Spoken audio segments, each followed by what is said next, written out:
sweet silver bells.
That intro, huh? We all love a cheesy, dramatic entrance, huh? Imagine what I could do if I had the time, the space, and the budget. Also, can we have a moment for my hat? How long that is. Look at that. Yeah. Okay, anyway, the smell of cinnamon and cloves, cozy, comforting, the essence of Christmas. But long before mince pies and mistletoe, this season wasn't about comfort at all. It was all about survival, darkness, and monsters who came knocking when the nights were the longest. As I bake these little mince pies, let's talk about the not so holy side of the holidays, where demons, monsters, and ancient gods once ruled winter. These mince pies, they are going to be the easiest mince pies to make. It's not going to be some sort of complicated recipe in the slightest, because it's Christmas, and who the hell wants to do loads of work at Christmas?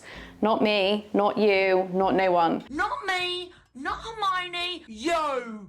So I literally am gonna have like pre-rolled pastry. I actually bought 2 boxes this time. If you watched my previous video, you'll know that I sort of messed that up a bit. But it's literally just gonna be bang everything into a pot, cook it, mince pie it, cook it again. So yeah, that's it. And so what I need to do is bang my sultanas and raisins. Don't know if you can see them. Sugar, butter.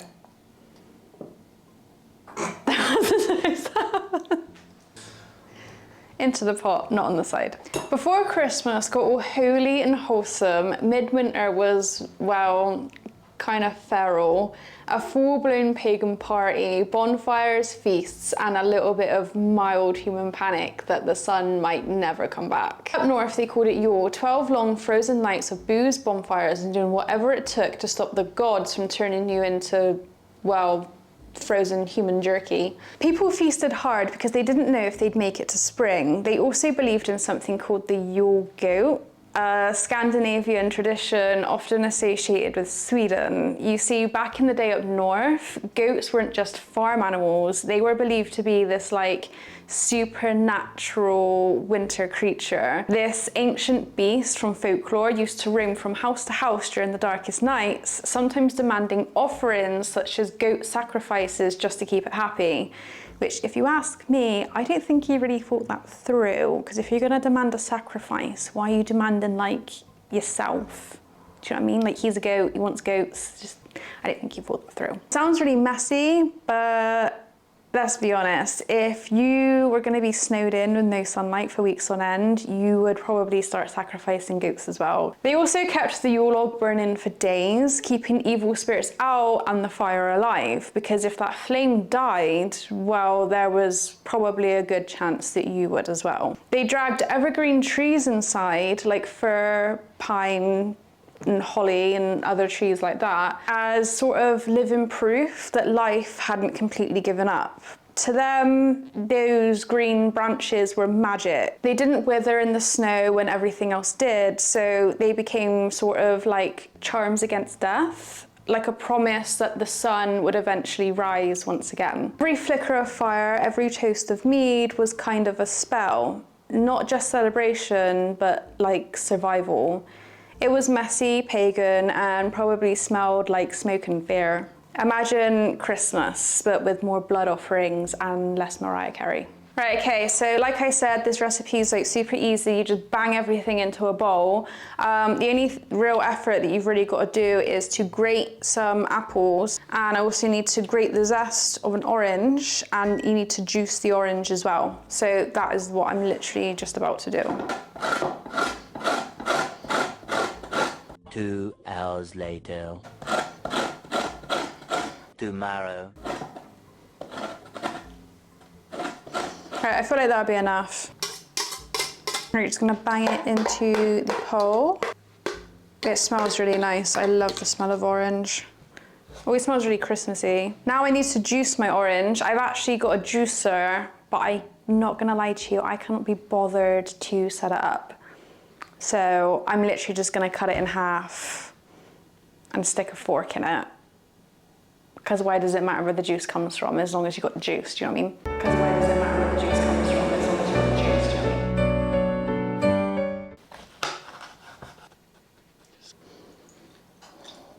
mean? I'm gonna put that in, but I'm gonna put that in when I'm cooking it on the saucepan, because I feel like that would just work better. Also need to grate my apples. But before I do that, let's go to Rome. Down in Rome, things got even messier with something called Saturnalia.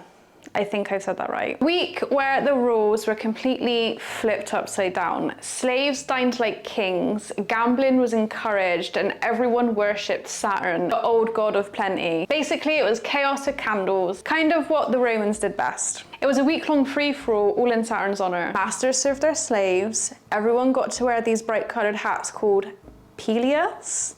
I think I said that right. Which was a symbol of freedom. Very stylish, might I add. And slaves were even allowed to mock their masters, wear their clothes, and speak freely. They basically said, let's pretend we're all equal for 5 minutes before going back to being terrible. And honestly, if you've ever worked retail during Christmas, you probably get it. The world's darkest week turned into a festival of fire and food, a cosmic plea for light to hurry up and save the day. Then along came Christianity. These guys took a good look around at all the chaos, booze and fire, and probably a very few worried villagers, and said, it's okay guys, we'll take it from here. They didn't cancel the party though, oh no. They slapped on a new label and added a moral PR campaign. The solstice, once a brutal celebration of the sun clawing its way back from eternal darkness, became the saviour's birthday.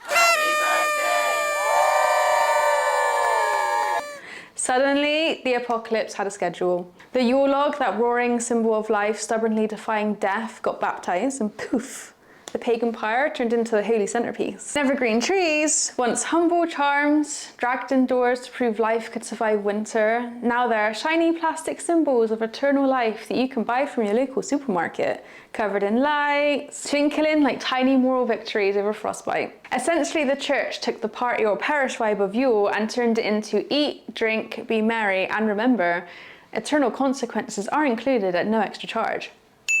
But let's be honest, beneath all the baubles, tinsel, and overly cheerful carols, something older still lingers. That primal need to light fires, to feast, to survive the dark, to make sure the gods, your ancestors, or something else entirely doesn't come for you during the night. In other words, Christmas might look cute and cozy now, but darkness has always lingered beneath the tinsel. And maybe that's why mince pies taste a little bit better when you know there's a little wickedness baked into it. These spices that I'm going to use in the mince pies were once treasures from across the world, offered to gods and spirits. So even our mince pies are little rituals of abundance meant to please the unseen forces through the darkest days. And so, with that, let's step into the shadows and explore one of the most unsettling figures ever woven into folklore, Krampus.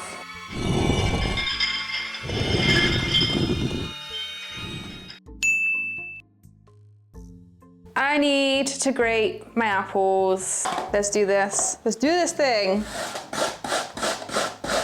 Many months later. Right, apples peeled and grated. Now, this looks like a lot in this bowl.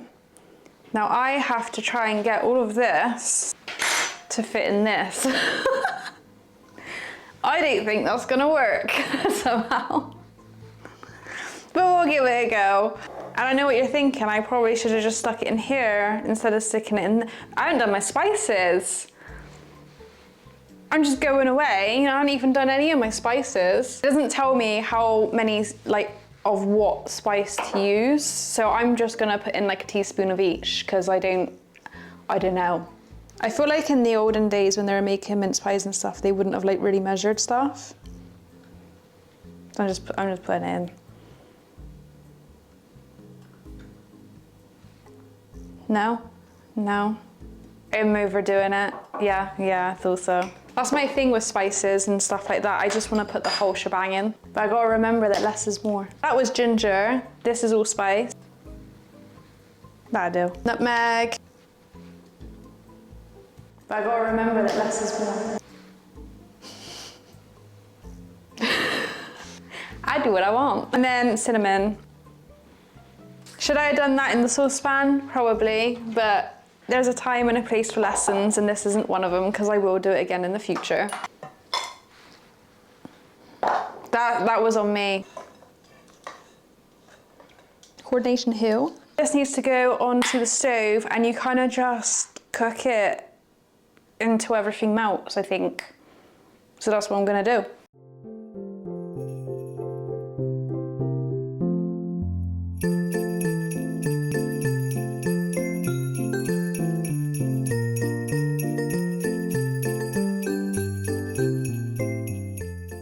Right, okay, so the filling for the mince pies, everything that I just chucked into the bowl is now been cooked. Just gonna leave it in the saucepan for a minute while I do the pastry and stuff. But first, Krampus. While we leave out cookies and milk for Santa, there was a time when children left something very different by the fireside. Offerings. But not for a jolly old man in red bearing gifts, but to avoid a visit from Krampus, the original Christmas nightmare. In Alpine folklore, Krampus is the horned shadow of St. Nicholas. If St. Nick is the warm glow of the holiday, Krampus is the thing standing just outside the glow, watching in the dark. Okay, so imagine a creature that looks like your childhood fear of the attic, grew legs, came downstairs, shaggy black fur, matted with snow, tall curling goat horns scraping the door frame, a tongue so long it looks like it's trying to escape out of his own mouth, and hooves that drag across the snow like someone slowly sharpening knives. Oh, and he rattles chains because nothing says festive spirit like an approaching demon who sounds like a haunted toolbox. He also carries a birch switch, which I had to Google, and it's basically like nature's version of a whip. Whoopah! The eco-friendly punishment method, if you ask me. So, you know, he's not all bad. At least he cares about the environment. Terrible end for naughty children though. Back in the day, well-behaved kids got sweets and oranges and it was all fun and merry and very happy. The bad ones, oh, they got Krampus's full attention, and that is not a present you can re-gift. Okay, I have a lot of filling and very little pastry. I'm gonna use a cup to cut out my circles because it's kind of the only circle thing I have, and I feel like it doesn't matter. We're not fancy here, okay? We use cups. Legend says that Krampus would snatch misbehaving children off of the street, stuff them into his sack, and drag them away, but not to the North Pole, straight to hell. Da-da-da. For a little seasonal re-education. Now, Krampus doesn't just wander the winter nights at random. He is punctual, which somehow makes it even worse. Okay, just gonna do a couple of these.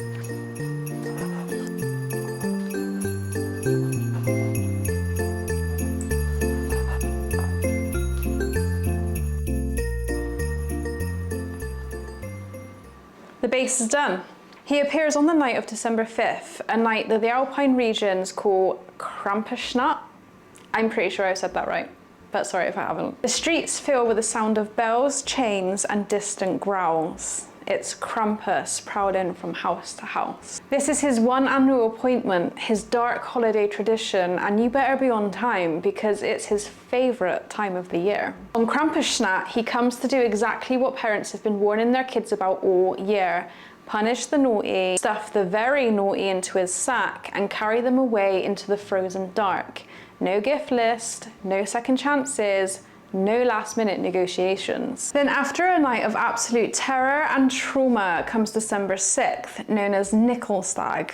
I'm pretty sure I said that right. The day of St. Nicholas. While Krampus has finished his grim work, St. Nicholas arrives like warm candlelight that follows the blackout. He rewards the good children, like we said, with sweets, fruit, and small gifts, almost as if he's sort of cleaning up for his monstrous counterpart.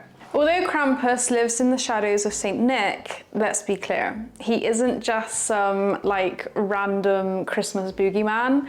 He's ancient, like super ancient, older than Santa, in fact, older than Christmas, older than those cozy hallmark version of winter that we've sort of wrapped ourselves in. We're talking well over 1,500 years old and possibly even maybe 2,000 years or more according to some sources, reaching back into pre-Christian Alpine traditions. That means the idea of Krampus was already haunting the mountains while the Roman Empire was still arguing about togas. So when we talk about Krampus, we're not just dealing with some sort of modern folklore creature, we're brushing up against myths that survived millennia of winter, religion, and cultural change.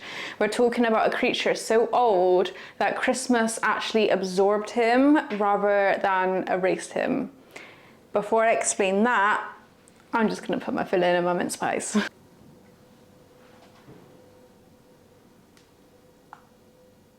Well, that went well.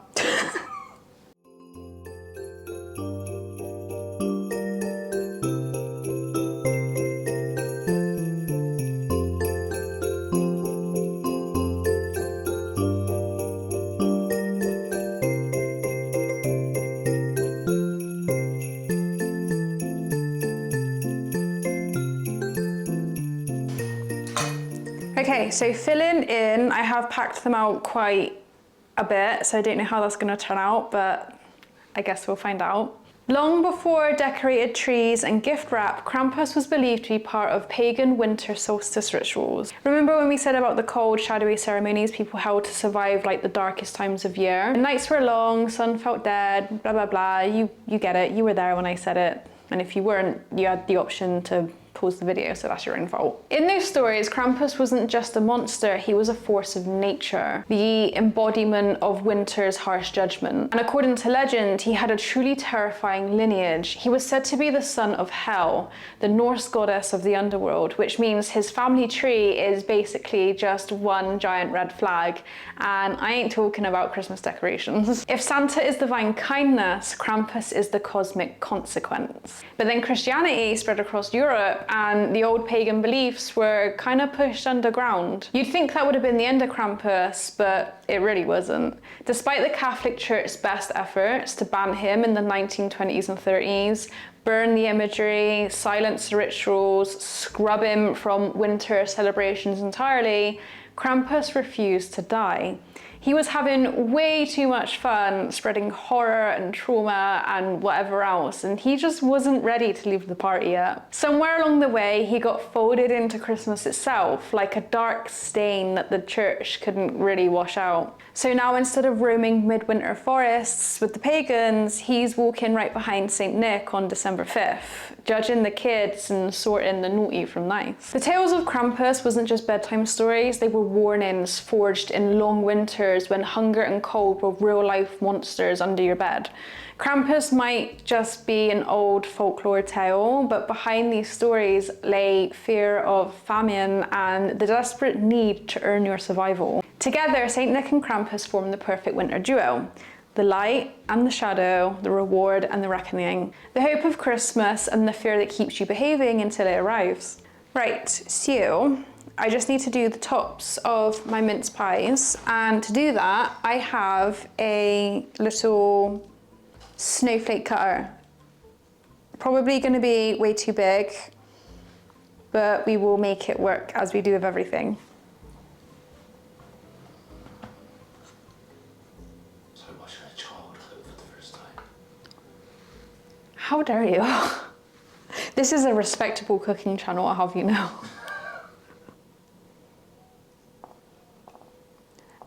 That might look quite okay, actually.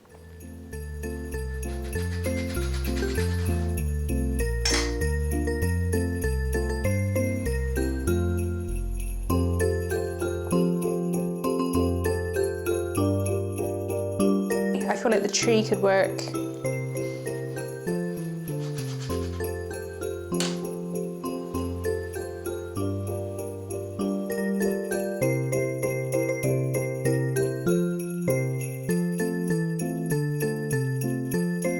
Because in old traditions, Christmas wasn't about joy, it was about balance. And Krampus was the reminder that balance always comes due on December 5th. Right, that is my mince pies done and ready for the oven.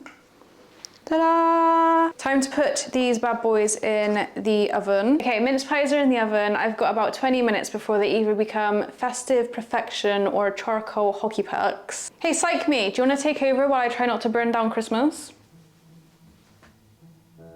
Oh, absolutely, because nothing screams capable adult like talking about folklore monsters while staring into an oven like it's judging you. Excuse you, this is a culinary masterpiece in progress, I think you'll find. Let's not oversell it. Wow, Krampus would love you. Could you just do the thing, please? Okay, fine, I'll explain why a festive goat demon kid snatcher actually kind of makes the holidays feel cozy. Okay, so here's the funny thing about Christmas. Underneath the twinkly lights, the sparkly nostalgia, our brains are doing something very old and very human. We're wired to love stories. It's the oldest form of entertainment, especially the ones that mix comfort with a little bit of danger. Some psychologists call this safe fear, which basically means the enjoyment of scary experiences in a controlled setting. It's good to get scared once in a while. It's actually really healthy for you. And creepy Christmas folklore is the thrill of darkness wrapped in the safety of tradition. It's why tales like Krampus survive. They give us a controlled way to explore the things we're actually kind of scared of. Supernatural monsters, chaos, the unknown, without ever being in any real danger, save fear.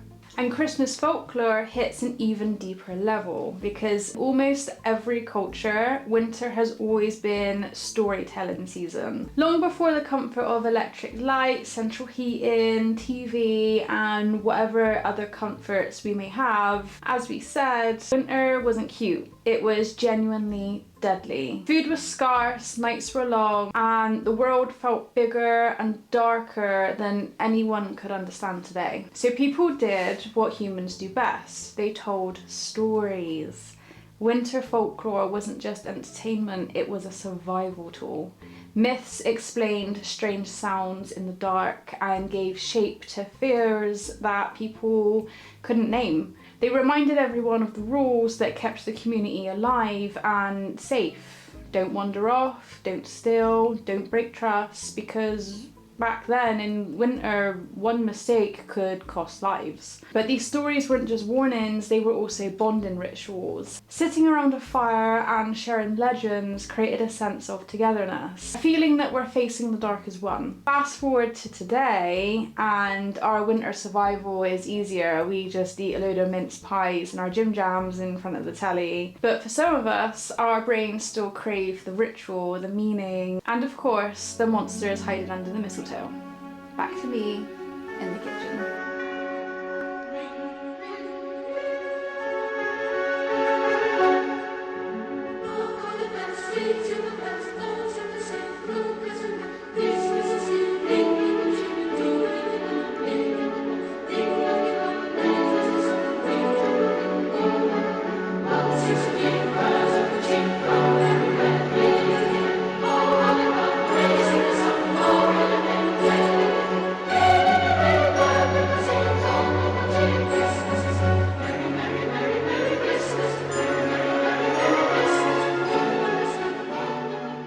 Right, mince pie's done, out of the oven. Time for the taste test. I'm gonna try the Christmas tree one.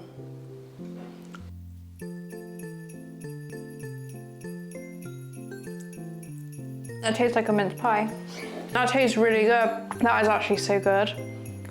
That's a good, I'm really proud of myself. That's a really good mince pie. That tastes so good. You can taste all of the spices. You can taste the orange, the nutmeg, the cinnamon, the cranberries, like everything. It tastes absolutely amazing. I'm gonna link the recipe down below if anybody would like to try it. The next time you bite into a mince pie, remember these little treats were never just for pleasure. They represent offerings, bribes, and warnings.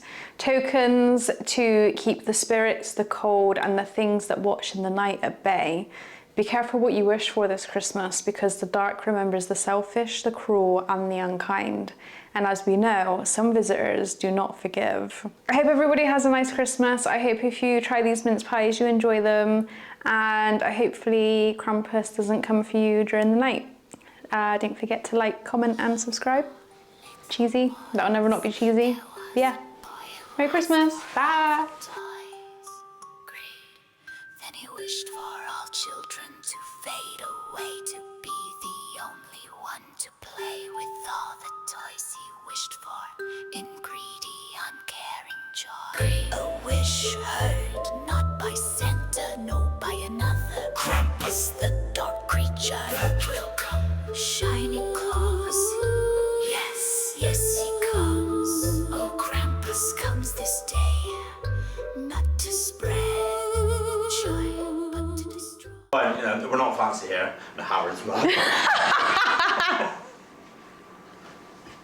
We're not fancy. We just have a Harrods mug. I'm just saying.